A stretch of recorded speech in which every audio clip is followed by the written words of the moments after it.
যোগ করলে দাঁড়াবে 6 9 6 18 8 থেকে 1 10 আর 11, তাহলে 1 1 কত হচ্ছে 86।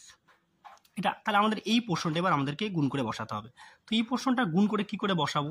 তো এই কোশ্চেনটা গুণ করে বসাতে গেলে তাহলে আমার ঠিক একই রকমভাবে আমরা যখন করলাম, ঠিক 1000 থেকে ছিল এটা, তাহলে 100 থেকে আমরা কত রাখবো? 7 কম আছে, 100 থেকে কত কম আছে? 7 কম আছে। ঠিক তাহলে আমরা এখানে যেমন কি যোগ করা, এটা বেশি ছিল জন্য যোগ করছিলাম, তাহলে এটা কম আছে তার জন্য কি করব? বিয়োগ করব। তাহলে 93 থেকে 7 বাদ দিলে কত হবে? 86। আর আবার এই দুটোর গুণফল, তাহলে 7 7 49, তাহলে দাঁড়ালো কত আমাদের?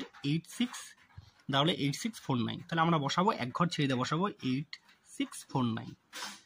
তাহলে দাঁড়ালে আমাদের যোগ করলে কি হবে? 49 4 6 8 6 14 4 হাতে 8 আর 1 9 1 1, তাহলে আমাদের দাঁড়ালো এ। তাহলে অপশন নাম্বার এ, এটা দাঁড়ালো আমার উত্তর, তাই তো?